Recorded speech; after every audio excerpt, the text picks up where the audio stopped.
I don't know about you, but I really like albums with a narrative. I love a story, I love a song, and if you smoosh them together, you get a narrative album. Even though, in hindsight, on my script, I should have wrote a narrative song. Um, it should have been I love a story, I love an album. Anyway, I should say I don't know if they're actually called narrative albums, but that's what I say. So therefore, it must be correct because I am um I'm the main character. Yeah. Now, when I was a wee lad, I was played a song, or rather two songs, that I would forever wish to sing at the top of my lungs at school. That song was Another Brick in the Wall Part 2 by Pink Floyd. I was played that in Part 1, but I preferred Part 2 because I got to talk about my lack of need of education, and my god, I sound so posh. Recently, I learnt the album that song is from, The Wall, has a story, and I felt a need to learn this story. This is because I'm a completionist, and it is an event that occurs every time I learn of a narrative album made by a band I like. In this video, I'll go through the story of the wall from in the flesh to outside the wall. We'll go through Pink's story as he builds a metaphorical wall to isolate himself. You may know the plot from the film, which I only just learnt exists, or you may be a die-hard fan who knows the plot super well. If that's you, then you probably don't need to watch this video, so sod off. I don't want you to leave any mean comments saying I missed out some stuff. Um, don't be mean to me. Be nice to me, please. Anyway, this is the people who want/need to learn the plot quickly. I don't know why you'd need to learn it quickly, comes to think of it. Like, are you being chased by a bear who's a massive fan of Pink Floyd? Anyway, or the people who just want to watch this video because they have no idea what the wall is. If that's you, then you need to touch grass and watch my video. I won't be touching on the film because I haven't seen it, and I will be going purely off the album. So, without further ado, subscribe to join my mercenary company, or subscribe because the algorithm is a pain in the ass. And after a few trigger warnings, I'm hoping they'll pop up on the screen right now. Let's get into this. In the flesh with a question mark. We begin with Pink, a rock star addressing the crowd at one of his concerts. He speaks to what may be one particular fan or the collective crowd who's being addressed as one. He begins by addressing the fact that they came to the show. Personally, I would have just said thanks for coming, but he goes into a little more detail than that. He begins by briefly speaking of the possible reasons his audience came to see him, but then moves on to the more interesting part of the song. He asks if they were expecting something else, something other than this facade he puts up. He follows this up by saying the only way to find out what he's really like behind his cold eyes, you'll have to claw your way through this disguise. In other words, to learn more about him, they must go through said facade, and thus we travel back in time to the next song in the album, Thin Ice. Here we see, or rather hear, Pink's birth to loving parents. All is good and great in the world, the end. But if you believe that, you're wrong. There's no such thing as a two-song album. Why did you think that? The thin ice here represents the good and honest people in your life, the friends, your loved ones. The more of these you have, the thicker the ice is. It's a whole thing on how people put up an idyllic family facade when underneath things might be quite bad. It suggests this is far more common now, as it blatantly says the thin ice of modern life, and behind you the silent reproach of a million tear-stained eyes. This introduces the idea that we all have our own level of pain, suffering, trauma, and regret. Another thing brought up in this song is the idea of feeling a feeling of loss and a feeling of loss of control in a form of a crack in the ice. This loss of control can descend into vulnerability and madness. The last few lines portray the feeling of being overwhelmed by life's demands as you claw the thin ice. Overall, it just kind of sets up the main theme of this album: depression. Another Brick in the Wall, Part 1. We begin by learning Pink's dad died in World War II. However, Pink isn't very sad. Pink feels more angry. He feels as if he's been abandoned by the person who was meant to protect him. He is left without leaving anything behind for Pink, and to cope, Pink begins to construct a wall to isolate himself from others. Each trauma is one brick, and you know, a lot of bricks make a wall, as Little Alchemy taught me. The song focuses on themes of abandonment and loss, and it talks about how now his father is just a quote snapshot in the family album. His father is now no more than an inanimate. Why can't I say that word? An inanimate object for him. This further enhances how young Pink was when this song takes place. He asks, "Daddy, what did you leave for me?" repeatedly, showing his yearning for a father figure. It's something he needs, but as I said earlier, his father's no more than an inanimate. Why did I put that word so many times in the script when I can't say it? Inanimate objects. He begins to call this another brick in the wall. This shows how Pink must dehumanize his father to cope, and saying another does really make you wonder. And saying another and another brick in the wall really does make you wonder what else did Pink go through? When did this wall start construction? I've moved the mic away from my face a bit because like it was picking up every time I breathed, like it was a wind. Um, the happiest day of our lives. This one is largely a setup for another Brick in the Wall part 2, but I shall explain it nonetheless. Pinks talks of how when he grew up he had to go to school. In that school there were certain teachers who would take any and every opportunity to beat and hurt and abuse the children. But then the teachers would be beaten, hurt and abused by their quote fat and psychopathic wives. It's a weird song and there isn't much to say that hasn't been said. Um, and if you're wondering why the title is The Happiest Day of Our Lives, well, uh, it seems you don't know what sarcasm is, in which case, well, you'll need to go to school, and these teachers would not like you.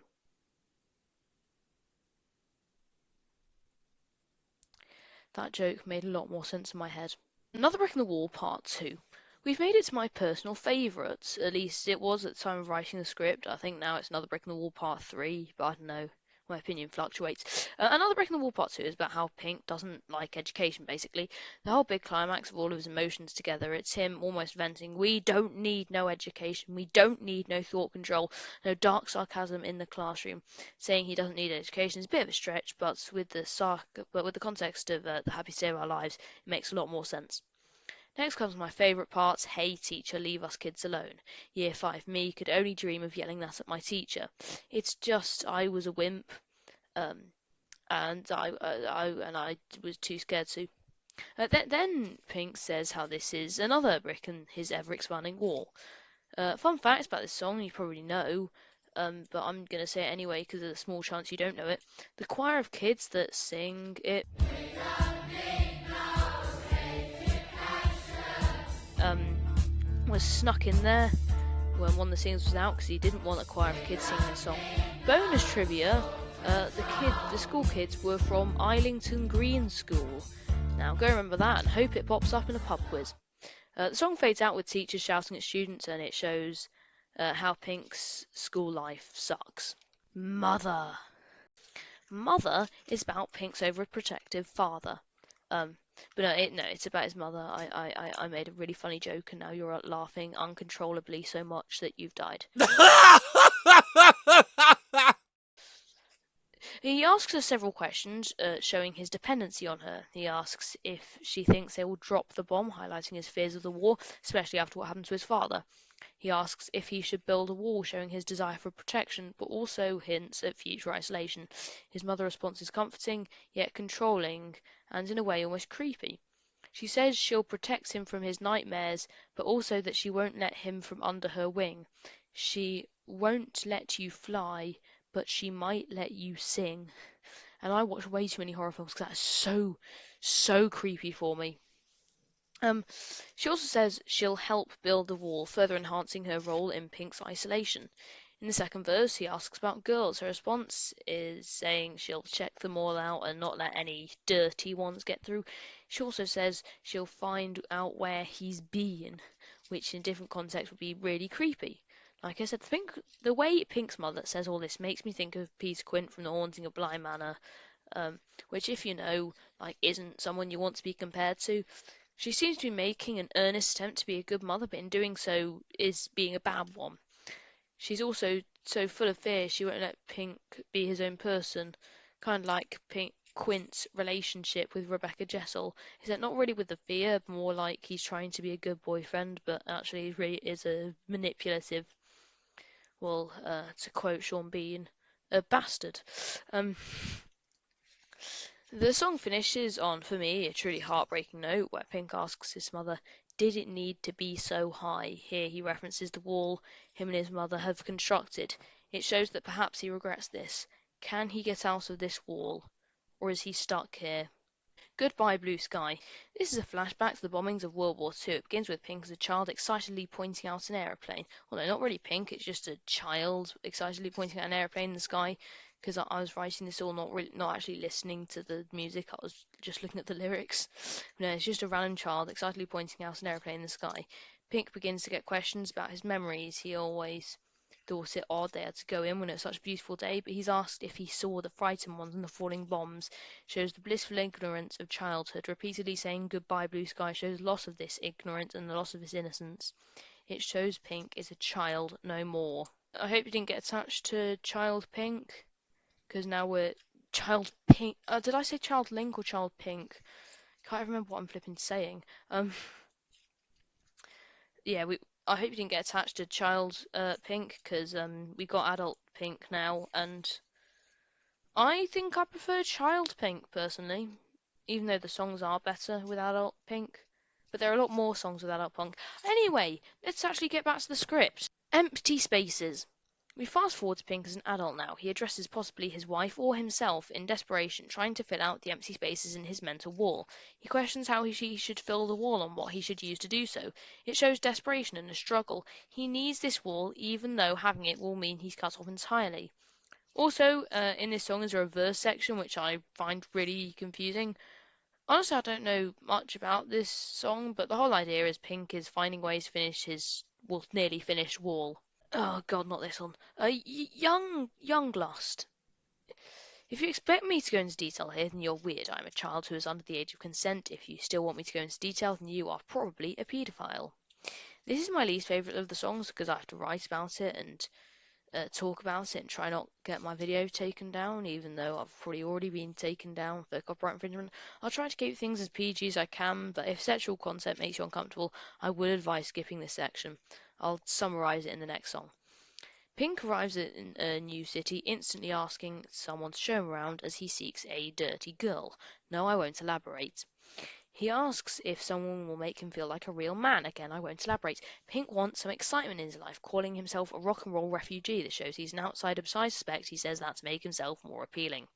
The worst part for me is the end. Him and his wife call, but the wife sends a man to answer, or just a man picks up. But yeah, just a man answers, and the call is referred to as Mr. Floyd calling Mrs. Floyd. Personally, I was more focused on the fact Pink was named after Pink Floyd, as if it wasn't obvious. But then I realised you shouldn't call your loved one by their surname. You don't just say to your wife, "Hello, Mrs. My surname," or "your surname." You get the idea.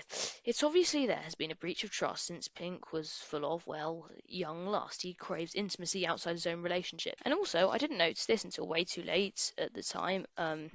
No, when I wrote that bit, when I wrote this, I was editing the script, but Pink hangs up immediately after hearing the man's voice because he realizes his wife is having an affair.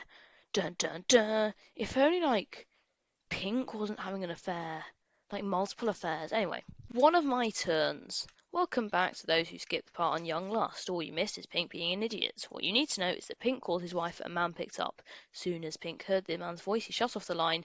Here Pink realizes his wife is having an affair. This is where the events of the song take place.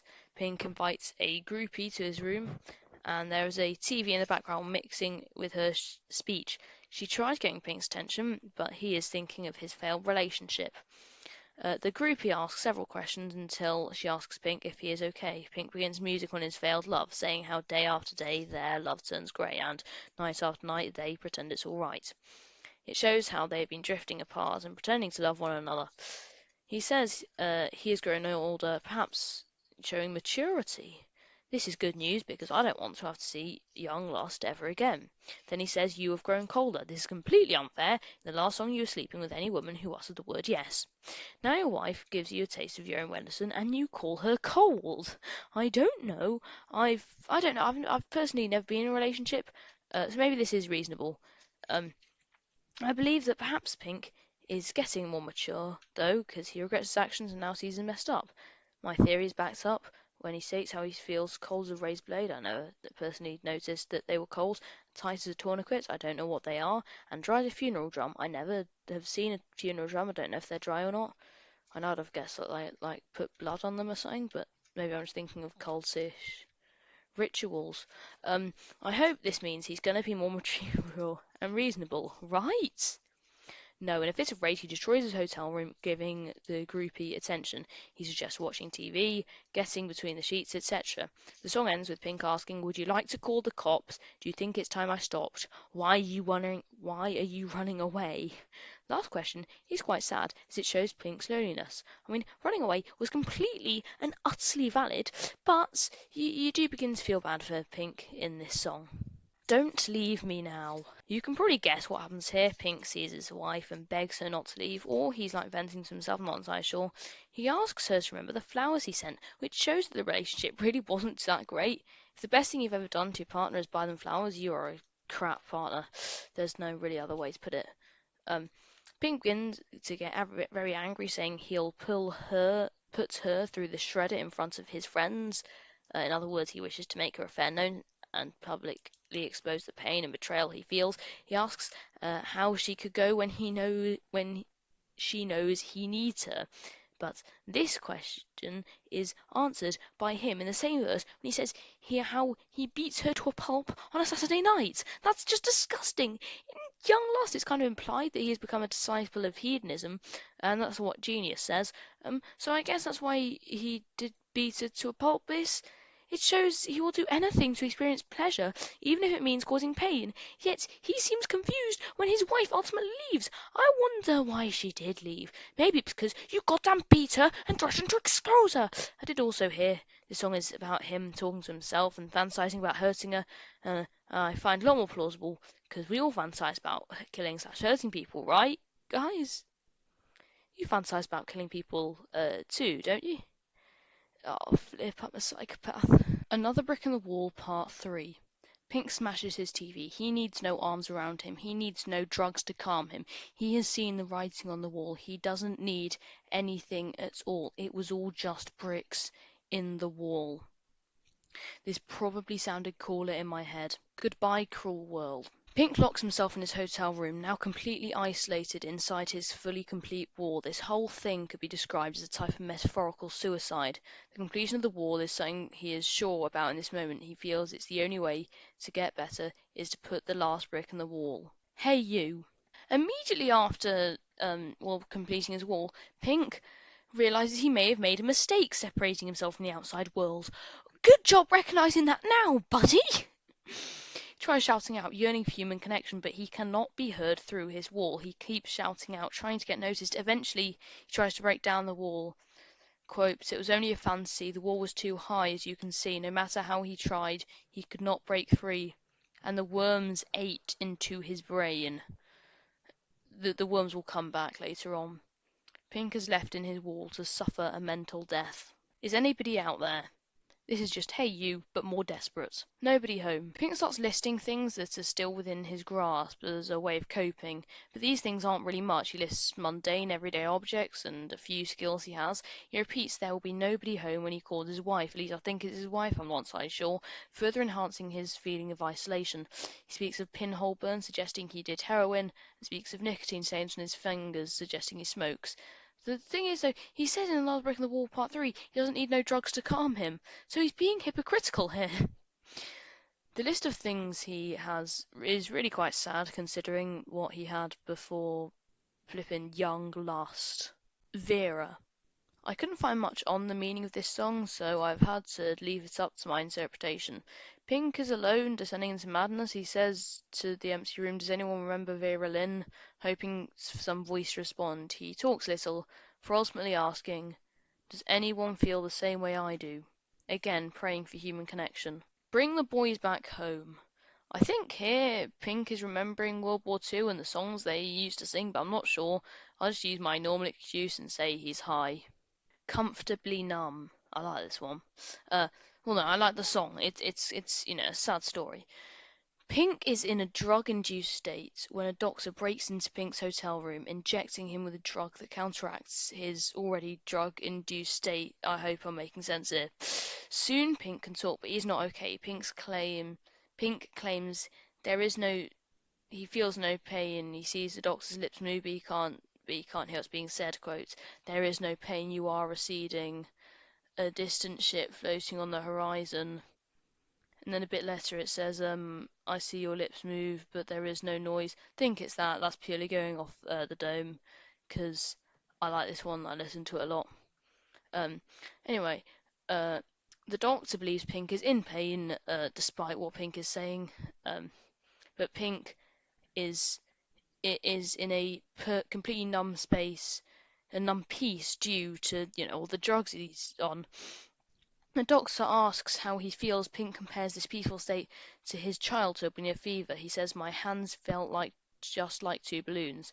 Slash, now I've got that feeling once again, entailing that he is floating in this strait of drug-filled peace. Drug-filled peace. He is, well, comfortably numb. The show must go on.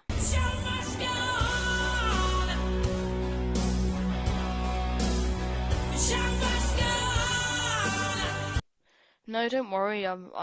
This is like part of this album. I'm not starting to talk about Queen now. So Pink has drugs running through his body, and a concert soon. He asks himself if the show must go on. He is doubtful and drowning in depression. He says there must be some mistake. I didn't mean to let them take away my soul. Is it too late? It's saddening to see this coping mechanism Pink, has destroyed him. He is no longer Peak. He is the wall. But then he decides. But the thing is, I'm not so sure if this show exists in real life or if it's just in his psyche that he starts descending into in the flesh. Because that's the next song. In the flesh, without a question mark. Don't worry, I haven't gone mad. This is like a different song to this first song because it's not got a question mark. Pink reaches the concert and addresses the concert much like he does in the flesh with a question mark. He says, "So you thought you might like to go to the show to feel the warm thrill of confusion, that space cadet glow?" Then things go wrong. He claims Pink is ill, and he is a surrogate band, for requesting that all careers in the concerts be pressed against a wall. Then someone didn't look at him right. He points at a Jewish person, asking who let them in. Then he points at a man smoking, then someone with spots. He says how he wishes them all to be shot. But why is this happening? Due to all the drugs running around his body and disconnection from the real world, he is imagining this concert. Pink is ascending into his own psyche, where he believes he's a fascist dictator. Run like hell. Still in this psyche, Pink tells everyone to run. There isn't much to the story here, but it's a good song at least. Waiting for the worms. I've no idea what's going on here. Pink still believes he's a fascist, but the worms are also fascist, seemingly. Yeah, I'm just going to say he's really high. And also, I know you aren't waiting for worms, you're waiting for this video to end. Well, good news, we only have 3 songs to go. Stop. Pink is fed up with his delusions. He wants to go home, to leave this war. He regrets it, regrets everything. He realizes this whole time, he was in the wrong. The trial. After this realization, Pink puts himself on trial. People from all phases of Pink's life show up in the case. It begins with the schoolmaster, who just says he wants to whip Pink. His wife comes next, who absolutely hates Pink. Finally, his mother, who says he shouldn't have left her. Pink acknowledges he is mad. I don't know, it's all quite confusing. But the judge, a worm, comes to the verdict. They must tear down the wall. You may all cheer now. Please cheer now. Woohoo! Yay! Outside the wall. The wall is torn down, Pink is safe, and the moral of the story, though there will almost always be personal and societal boundaries erected out of fear, oppression, pain, and isolation, it's the job of every socially conscious individual and community to never rest in tearing down the walls that separate us. At least, that's what the moral of the story is, according to Genius. There is one last issue. The ending line isn't where. And the beginning line, all the way back and in the flesh with a question mark, is we came in. Together they make isn't this that where we came in, implying the war is an infinite cycle of being created and destroyed. What a happy note to end on. So to summarise without the waffle, the album opens with Pink, a rock star, addressing a crowd of fans at one of his concerts, to whom he's about to give an apparently unexpected performance of his life story and in the flesh. Flashback of his life, up to that point, begins, in which it's revealed that his father was killed during World War II, leaving Pink's mother to raise him alone in thin ice. Beginning with the death of his father, Pink starts to build a metaphorical wall around himself in Another Brick in the Wall Part 1. Growing older, Pink is tormented by at school by tyrannical, abusive teachers in the happiest day of our lives. Our memories of these traumas become metaphorical bricks in the wall, Another Brick in the Wall Part 2. Now an adult, Pink remembers his domineering, I don't know how to say that word, domineering, overprotective mother in Mother, and his upbringing during the Blitz in Goodbye Blue Sky. Pink soon marries, and after more bricks are created through traumas, he's preparing to complete his wall in empty spaces. While touring the US, he seeks, well, um, you can guess that, to release the tedium of his touring, though in making a phone call home, he learns of his wife's infidelity and young lust. He brings a groupie back to his hotel room, only to trash it in a violent fit of rage, terrifying her out of the room in one of my terms. Depressed, Pink now thinks about his wife and fantasizes about committing violence against her and Don't Leave Me Now. Feeling trapped, he dismisses the impact in his past. His past has had on him while rejecting human contacts and medication in Another Break in the Wall Part 3. Pink's wall is now finished, completely isolating him from the outside world. Goodbye, cruel world. Immediately after the wall's completion, Pink questions his decision, hey you, and locks himself in his hotel room in, is anybody out there? As his depression worsens, Pink turns to his possessions for comfort in Nobody Home, and yearns for the idea of reconnecting with his personal roots in Vera. Pink's mind flashes back to World War II, with demanding that the soldiers return home and bring the boys back home. Returning to the present, Pink's manager and roadies break into a hotel room where they find him unresponsive. A paramedic injects him with drugs to enable him to perform at a concert later that night, incomfortably numb.